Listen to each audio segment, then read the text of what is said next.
دا شی ورکا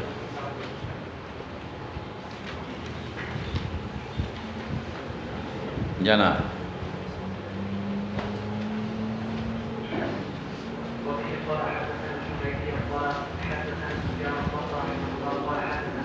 لك پزور وای مولوی سے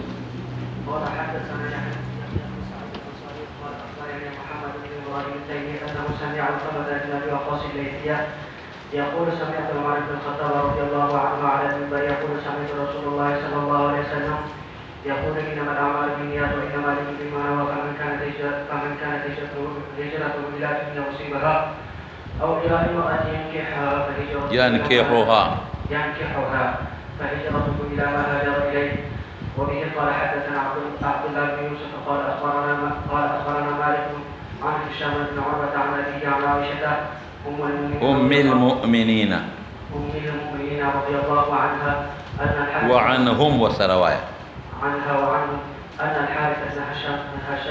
هشام أن الحارث بن هشام سأل رسول الله صلى الله عليه وسلم فقال يا رسول الله كيف يأتيك الوحي؟ فقال رسول الله صلى الله عليه وسلم أحيانا يأتيني مثل سلسلة الجرس وهو أشد علي فيقسم عني وقد وعيت عنه ما قال وأحيانا يتمثل لي الملك رجلا فيكلمني فأعي ما يقول. قالت عائشة رضي الله عنها عائشة فأعي ما يقول. قالت عائشة رضي الله عائشة فاعل قالت عائشة رضي الله عنها وعنهم عنها بس يوزل سند کی چراوی راشی عربی عنهم خوا سند راوی ان تراجه کے دلتا کو سند نشتا بس صرف رضی اللہ عنہ ہم عنها ولقد رأيته ينزل عليه الوحي ينزل عليه الوحي في اليوم الشديد البرد فيقسم عنه وإن جبينه ليتقطع أن خا عرقا خا تیم وے ناغه چې وې چې د تلې ها اتم وایدا تم وایدا ورکاش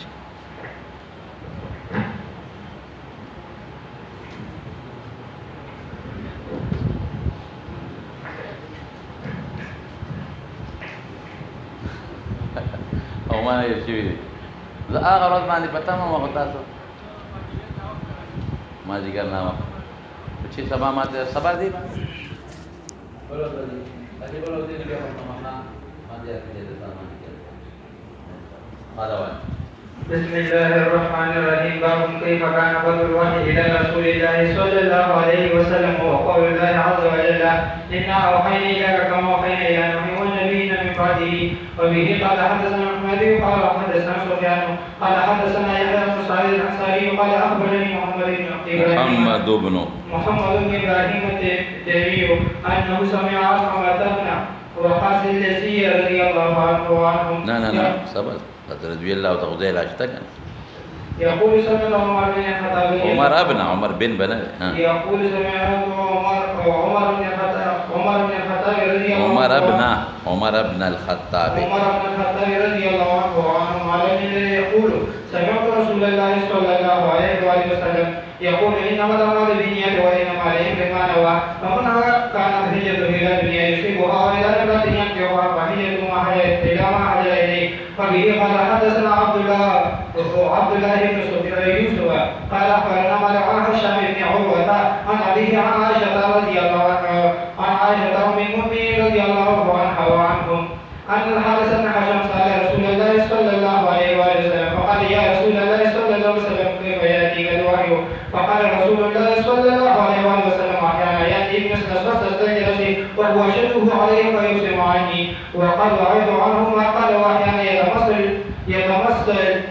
لأن رجل ويكلمني فما يقول قال عائشة رضي الله عنها ولقد رأيته ينزل عليه الوحي فجاء بالشديد البرد فيسمع عني وتجبينه ليتفسد عنه. وبه قال حدثنا نو دواړه خوي ډاډه بشي ان شاء الله. نو څنګه وکړو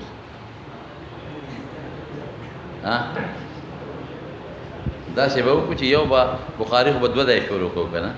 جلد ثانی به شروع کو جلد اول نو یو دی یو وی بل دی صحیح ده یو حصہ دی یو وی جلد اول او جلد ثانی دی بل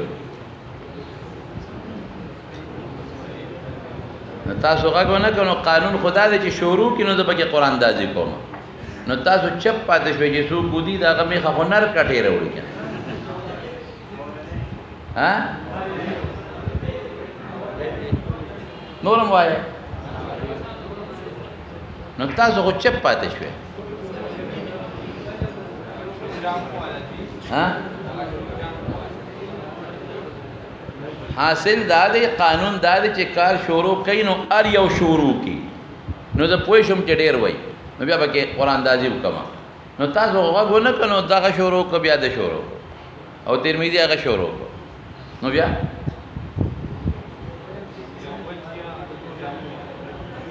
ها شنو جامو والا خالی ناشته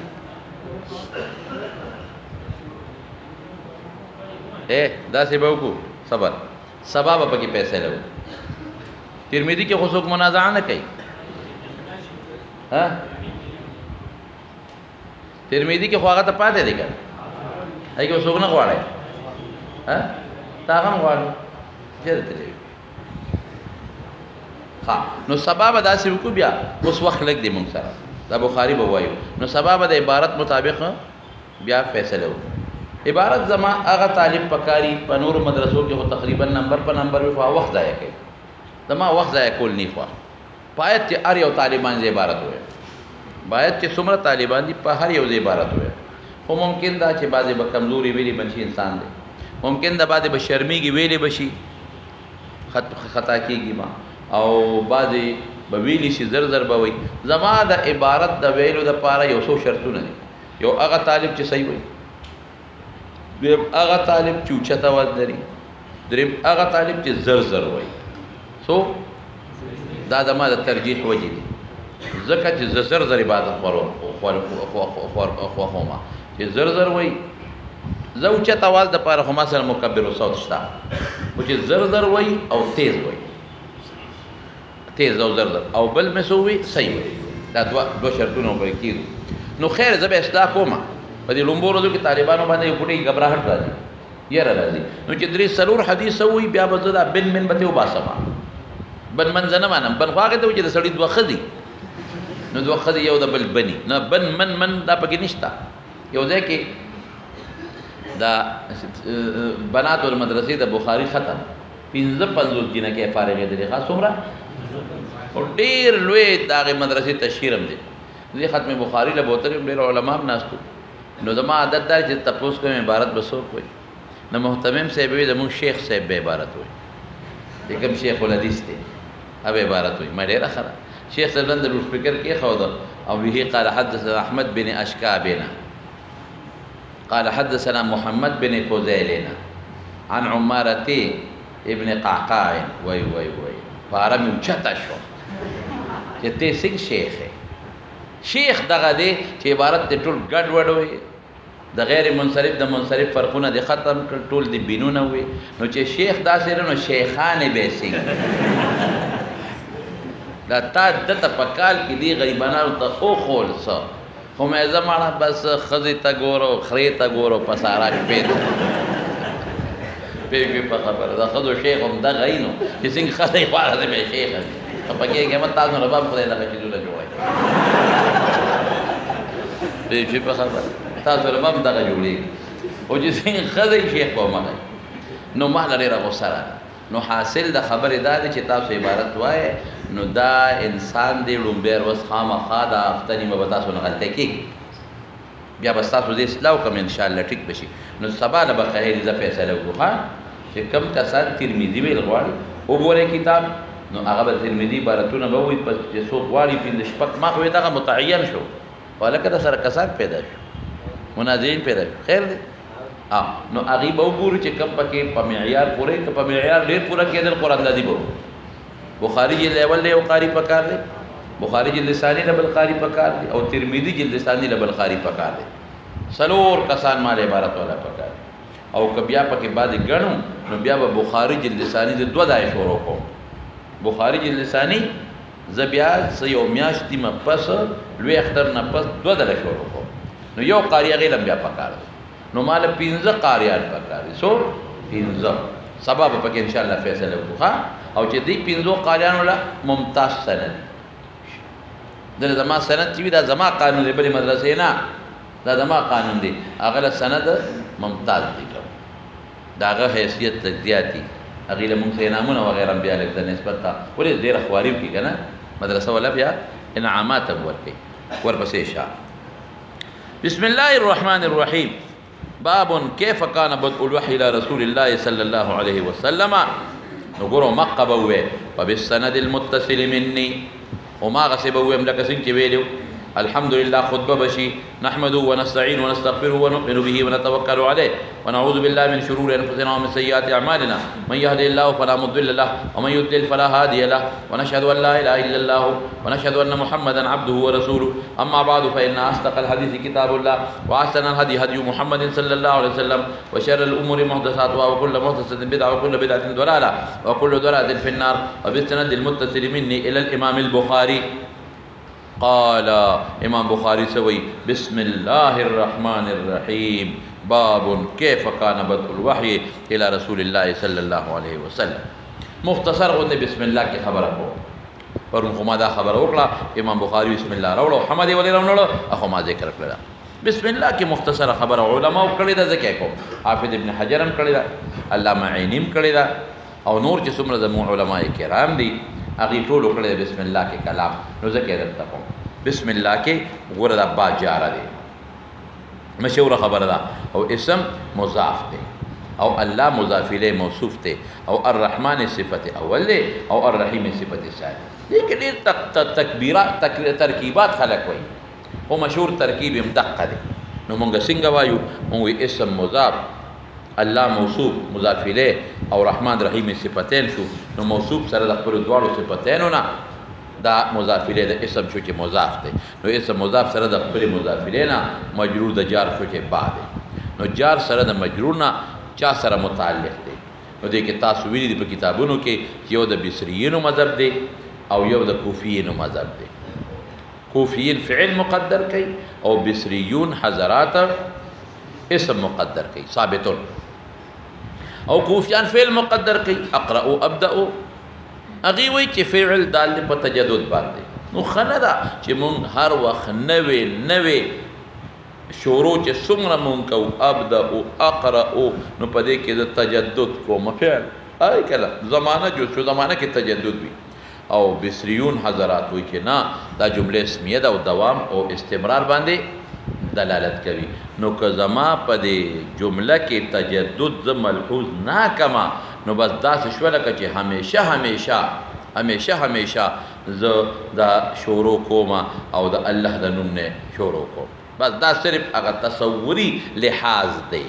ها نو اغي سوي ابتدائي ثابت جمله اسمیه ته جوړای بسم الله متعلقی په ثابتون پورې ابتدائی ولا مبتدا مقدر کوي او چې کم کوفیان حضرات دي نو هغه ابدأوا او اقرأوا مقدر کوي هغه سره دا متعلق جمله فعلیه بشي هغه نور خبره ما اشاره وکړو نور مې پرې خو دي چې دوام استمرار او تجدد وغیرہ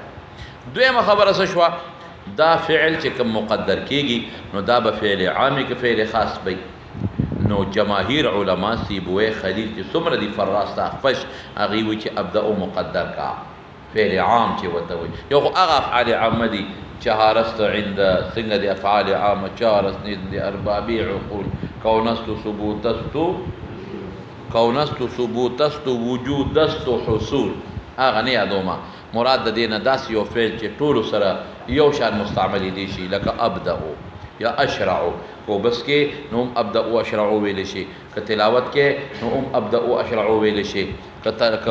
سفر شروع کې نو ابدأ اشرعو ویل شي او فعل خاص دا چې دا هر عمل سره مغي مناسب فعل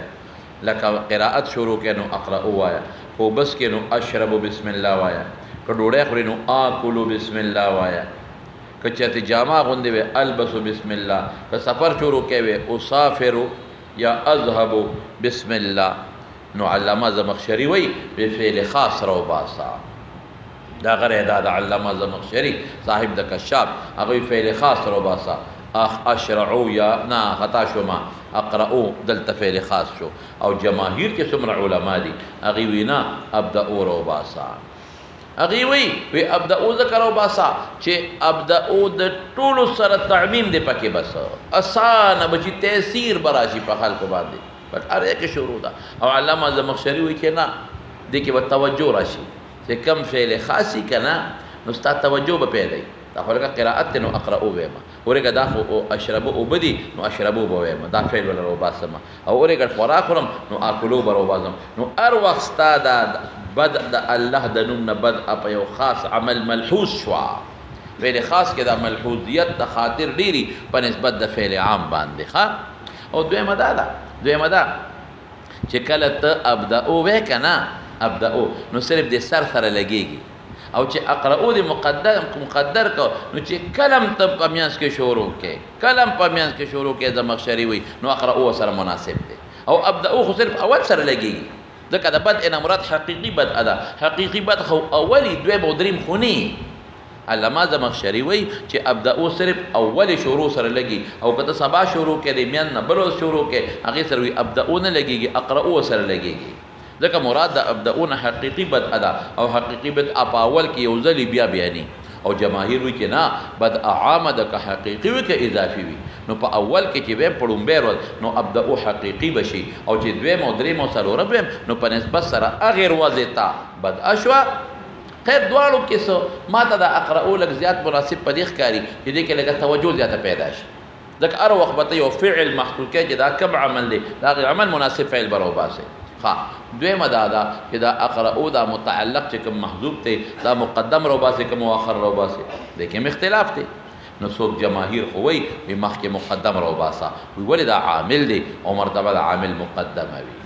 او بعض محققین علما وی چې نه دا مؤخر کوا ولی مؤخر کوا دو فعلی دي یو خدا ټیک د چې مرتبه د عامل مقدمه ودلته رستو کا یو خدا به حصر او اختصاص پیدا کی تقدیم د ما حقه التاخير او بالعكس پیدا د حصر او د اختصاص ورکی رستو کنو حصر اختصاص به پیدا کی نمبر 1 او نمبر 2 ک اقرأو میں مقدر کا نو چې اوس خودي وخت ټیک د اسم الله نه شروع ده او چې عامل د مقدر ک چانه شروع شوا د الله د نوم نه شروع نشوا د اقرأو نه شروع شوا او کنا عامل د مؤخر کا نو بیا شروع حقیقتا د اسم الله نه وشوا خو یګي په خبره نو بهتر دادا چې رستو کا ټیک ته مرتبه د عامل مقدمي خلق کله رستو کوي اياک نعبد و اياک نستعين دلته کې عامل رستو نشو د اياک د افاده د حصر او د اختصاص ته نو رستو کا نو یو خو چې تقدیر رو باسه نو شروع به حقیقتا په اسم الله راشي او کوم مخ کې د مقرو وستو نو چې مقدر رو باسه نو حقیقتا شروع په اسم الله باندې نکی نو یو به فعل مقدر کو فعل خاص په مقدر کو تجدد خدي په نسبت د استمرار کنا استمرار کې یو وخت کې ملحوظیت وي او په تجدد کې چې کلم ته شروع کې نو ملحوظیت پر راځي بار بار کل جدید لذیذ بار بستا نوې توجه به پیدا کیږي دا پکې فائدہ شو او دویم دا چې فعل خاص شو استا توجه برابرۍ او مؤخره کا ابتداء حقیقتا بشروع کا عامل مقدر او باسه نو په اسم الله باندې راشي دا خو یو خبره شو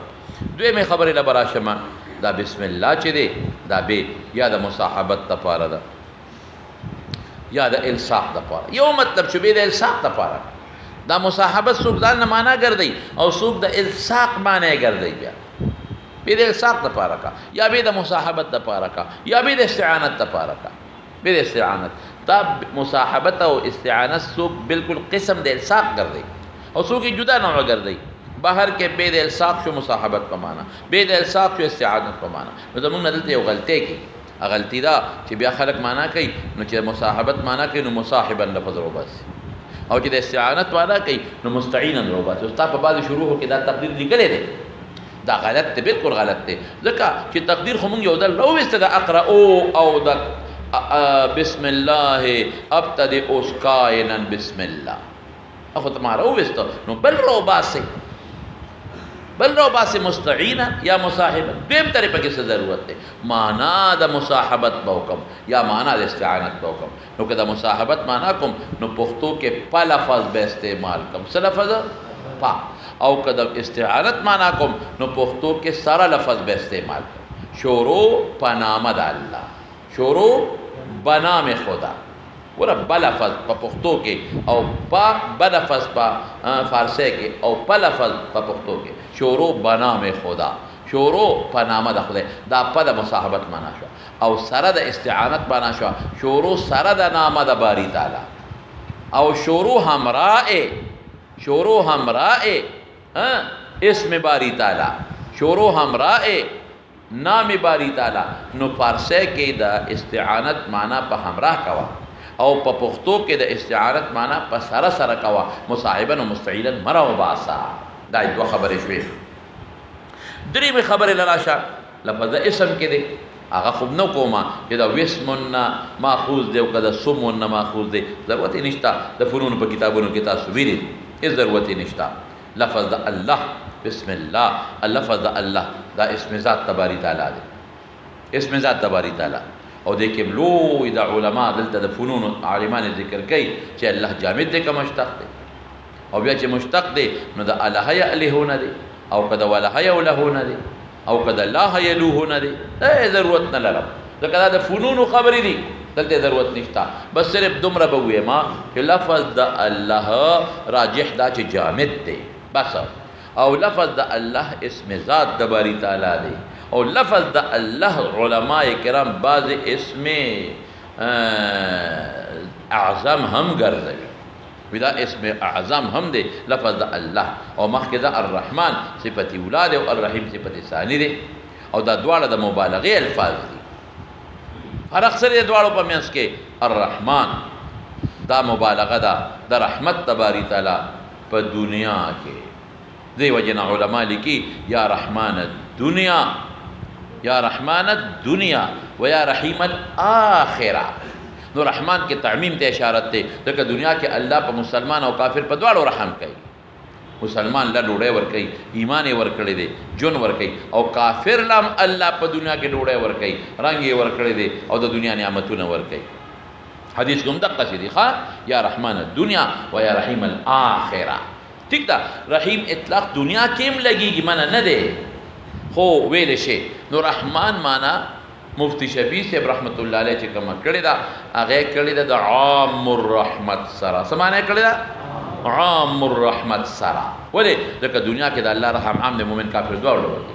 او د رحیم تعلق چون کې آخرت سره دی، او آخرت کې د الله رحم صرف په مؤمن دی، په کافر نشتا.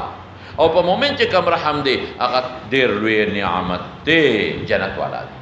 هغه نه غټ نعمت بل نشتا. نو هغه معنا کې پتام الرحمت سره. رحیم الاخره صرف په مسلمان کې په کافر نه کوي. نو معنی څه شو؟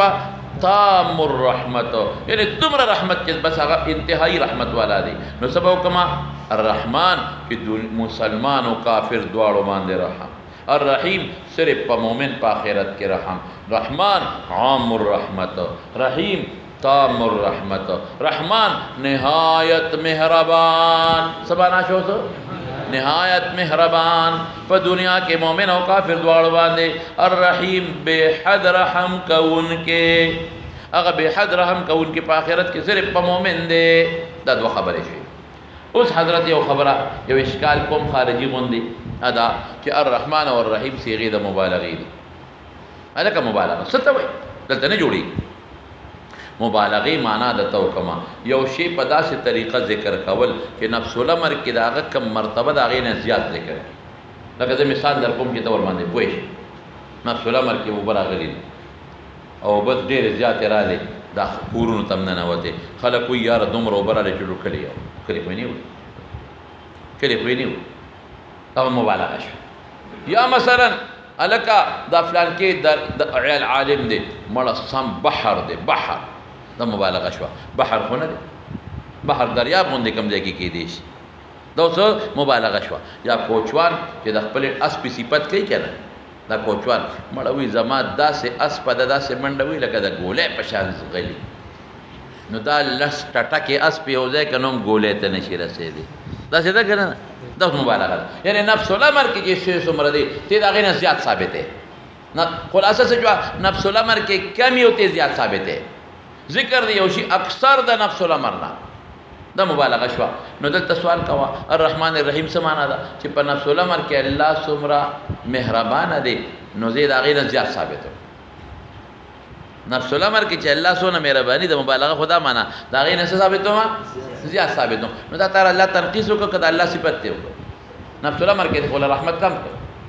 مبالغه خدا معنا ده چې د نفس الامر نه د الله له زیات رحمانیت او رحیمیت ثابتو. نو معلومیږي دا چې نفس الامر واقع کې د الله رحمانیت او رحیمیت کم دی. نو بعض حضرات وایي چې دلته در مبالغه غ خپله مصطلح معنا نه مراده زیاتوالی مطلق زیادت مراد ډېر زیات رحمان او رحیم یعنې د مبالغې غ خپله مصطلح معنا نه ده مراده د مبالغې نه مراد څه چې دی تکثیر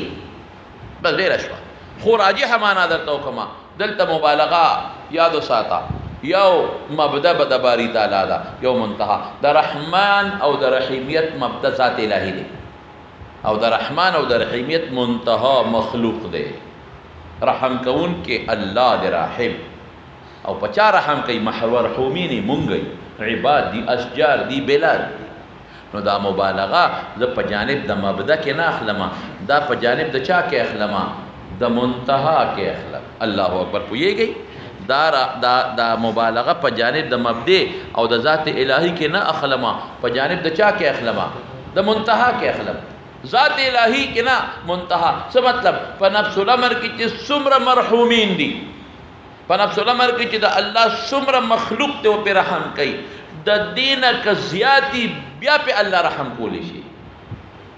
نفس الامر کې کم دي د الله چې دا څومره دي که نه دا دینه زیات ثابتو ما نو دا مبالغه په جانب سره مبدې ته نشه په جانب سره چاته شوایا منتها یعنی کثرت د مرحومینو او کثرت د مغفورینو ته شو عبادو ته. نفس الامر کې بیا هم ډېر دي متراهي دي غیر متناهي خو نه دي مخلوق د باری تعالی دا خو متناهي دي یو حد لري غیر متناهي خو نه دي نو متناهي دي. نو که دا متناهي عباد د دې سل چند او زر چند او لک چند زیات شي نو بیا به په الله رحم وکړي. نو دا مبالغه دا سوال الا واردېږي نقصان چې دا مبالغه په نسبت سره مبدې او ذات ته باری تعالی ته واله ما مبالغه په نسبت سره کثرت د مرحومینو ته واغشته پوهېږې. او یادا چې مبالغې د هغه مصطلح معنا نه ده مراد ته نه مطلق تکثیر مراد شو. خیر کړه یو بل سوال واردېږي ادا چې رحمان او رحیم ماده رحمت دی او رحمت خو رقت القلب ته ویل کېږي الله له قلب نشته رقت د کم نه نه راغی. هلته هم دا جواب کومه چې دلته معنا لازمي اخلم رقت القلب سره احسان لازم دی. رقت القلب سره څه لازم دی احسان. نو مراد ته نه معنا لازمي اخلم لکه حیا نسبت الله ته کېږي ان الله حی نو حیا څه ته ویل کېږي لکه انقباض النفس ته د ارتکاب د قبیح نه نو الله له نفس کم دی انقباض النفس چې انقباض براشي نو هلته په اعتبار د معنا لازم سره اخلم چې ترک دی. نو دلته دا رحمت رقت القلب ته وایي نو الله ته نسبت کېږي په اعتبار دا لازم سره چې انعام احسان کوونکی دی. پوه شوې په خبره ها رحماني ولې مقدم که په رحیم باندې دا مختص د الله د ذات سره بل چا باندې اطلاق نه کېږي. رحمان د صفاتو مختصونه دي او رحیم د صفات مختصونه نه دي. قرآن حکیم کې رسول الله صلی الله علیه وسلم ته نسبت شوی دی بالمؤمنین رؤوف رحیم. د دنیا په باب کې تام رحمت پیغمبر سره دی.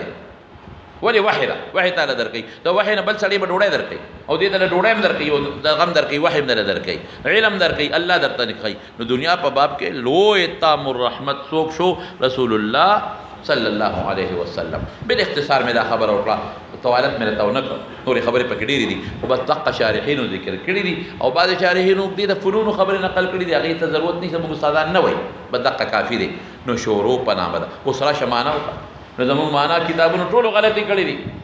ګوره دا یوه جمله ده که دوه جملې دي یوه ده ګوره باجار اسم مضاف الله موصوف مضاف الیه رحمان صفت اول رحیم صفت ثانی نو الله سره د دواړو صفتین مضاف الیه د اسم شو چې مضاف دی مضاف سره مضاف الیه مجرور جار چې بعد جا سره مجرور متعلق چا پورې فاقرأوا او اقرأوا مجموعات سره فعل سره د فاعل او د متعلق جمله فعلیه شو لا محل لها من الاعراب یو جمله شو بالکل یو جمله نو یو جمله کې یو حکم یې کدوي درې ولې کې دلته کې موږ درې حکمونه کوو شروع کوم په نامه د الله کوم سره یو حکم شو نهایت مهربانه دی بل حکم مې وکړي خو حکم دی او ډېر زیات رحم کوونکی دی درېم حکم مې وکړي جمله یوه د حکمونه درې کې او په صفت کوم نه حکم راغلی دی الرحمن باندې ولې حکم کې صفت خو جمله ناقصه جمله کامله خو نه حکم خو په کامله جمله کېږي په ناقصه خو نه کېږي موصوف صفت خو جز د جملې دی جمله خو نه ده او بسم الله چې ټول یو ځای کې جز دی د جملې او جز ناقص دی فضله جز چې وته وایي هغه کامل جز مسند مسئله محذوب ته اقرأ فعل فاعل دا کوم یو جز دی وایا دا جز عمده نه ده جز فضله دی اقرأ چې مقدر کا نو فعل فاعل غدي مستثنى مسئله غدي خو جاری مجرور دی نو ته حکم به دې څنګه کې شروع کوم په نام د الله کوم سره دی حکم وکړه نهایت مهربان دی بل دی وکړه ډېر رحم کوونکی دی بل دی وکړه دا خبر دی چې ته حکم کیسه دا خبر نه دا موصوف صفت دی نو یو حکم بکې دا چې څومره اردو خوانان کوي او یا نور کوي خطا کوي او التوی حصر مراد دی حصر دی پکې رانه وست نو زه خپل معنا کوم دا وور دا خپل معنا ده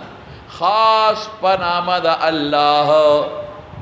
خاص په نام د الله نهایت مهربانا ډېر رحم کوون کی شروع کوما ګوره هغه اختصاص هم پکې راغی هغه عامل مؤخر شو امر راغی او حکم هم یو ځل راغی خاص بنام خدا فارسی والا تا کوما خاص بنام خدا نهایت مهربان بسیار رحم کننده شروع می کنیما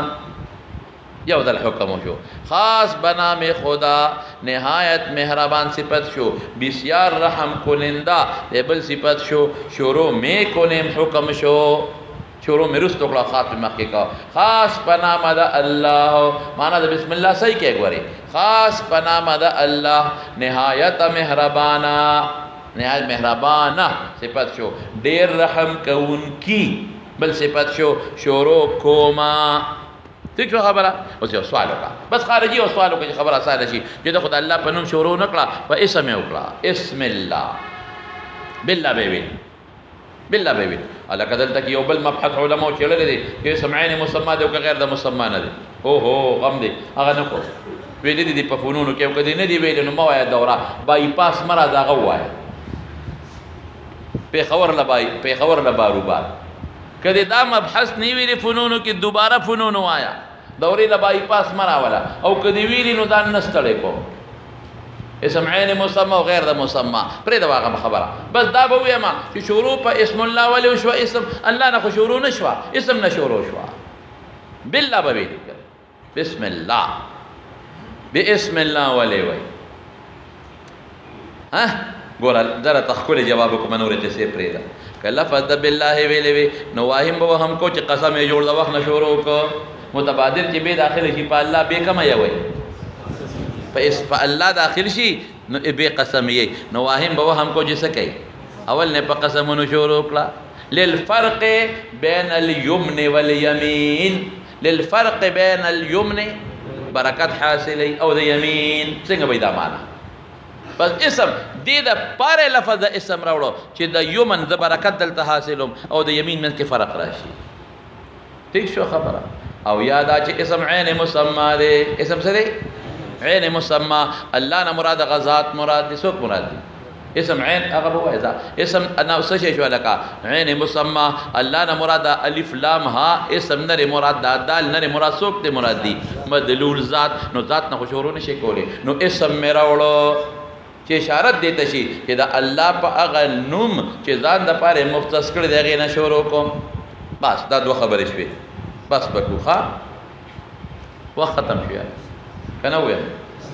وخت ختم شو صلی الله زر ور هرورو گاڑی پټ لیتا او خطا صلی الله تعالی علی خیر خلقه سیدنا و مولانا محمد و آله و صحبه اجمعین سوئی د پښتو مشهور شاعر په دیوان کې ډېر زایونه کې رحمان وی ځان ته حضرت دا څنګه دی نو علما خو یې موای ذکر رحمان د صفت خاصه د باری تعالی نه دی نو بل چاته موای خو ما یو سوچ ته دویم دا یواد رحمان د مبالغه لفظ نه چې الف لام یو ځای کې بیا دی سو یو ځای کې الف لام نو الرحمن موای او رحمان خیر عبارت ویلو کې خوشوازی هم لحاظ ساته نو صبر راکې اسه خیراتی را باندې خوشوازی کې ګوره ورپسې شه حافظه مې ډېره کمزورې ده کله کله مې زړه کې راشي د فراغت نه مخکې سبق پرېږدم نه پوهېږم نو ما ته حافظې دپاره اسانه وظیفه راکړه بادام چارمغز غوزان بادام چارمغز اسکې ممیز بل څه چې دی لکه زبر په دې درې د اکتفا وکړي دا خورا نو سبق مبرې د حافظه به مضبوطه شي ان شاء الله لفظ دا یا قویو زمون مشرانو بزرګانو دا خولې دي مولانا عبدالحق صاحب مولانا حسین احمد مدني صاحب نقل کوي مولانا اشرف علي صاحب دا تاسو دا فرض ماندنه پس داخل اس پسر یک دی داخل دلته پسر او یو لسکرته یا قویو وایي یا قویو نو حافظه به الله مضبوطه کی بچی نشته الله دې له بچی درکې والده دې الله جوړه کا د قرض لري رضیات د الله دې قرض اخلاص کا په خیر باندې سم زیات شوي الله تعالی ټول مسلمانانو په منځ کې اختلافات ختم کړي الله دې اتفاق راولي لفظ د الله ویل ټیک نه ځکه چې لفظ معنا د وشتل ځکه چې لفظ معنا د وشتل بلکې کلمه د جلال ویل پکار لفظ خو موږ نه وایو موږ الله وایو لفظ خو نه وایو الله وایو مسلمان کې جوټه کې شفا نشته ډېر علماء چې دا حدیث دی دا حدیث نه دی هم کور کې چې څوک حدیث سے مخرج وخایي زمون کور کې چې څوک داوو کې دلیل باغ نه غواړي چې څوک وایي دا حدیث دی ته چل کوا به ما ته دلیل وخایي کم دې سند وخایي او دلیل دا تا ما چې دا قصې کړو دي د پاره دا سند دا قصې خو دې د پاره والدین بیماران دی الله دې ول شفا کور کې مشکلات الله دې په خیر بدل دا ټول دعاګانې دي دعاګانې دي دعا وکړه د چټونو کې چې څومره دعاګانې دي الله ته معلوم دي وختون کې من الله ته معلوم دعاګانې الله ټول دعاګانې قبول کړي الله ټول عالمان کې فاضلان مدرسین مفسرین محدثین دي الله حفاظت وکړي الله د ټول مسلمانانو اتفاق راوړي اختلافات له وسات الله د دوی حفاظت وکړي بچو د اهلیار حفاظت وکړي او کور کې کوم بیماران دي زموږ کور کې څه بیماران دي تاسو باندې الله ټول شفا ورکړي الله د دوره په موږ په خیر او عافیت اختتام ته ورسوي او الله زموږ خپل رضا نصیب کړي برحمتک یا ارحم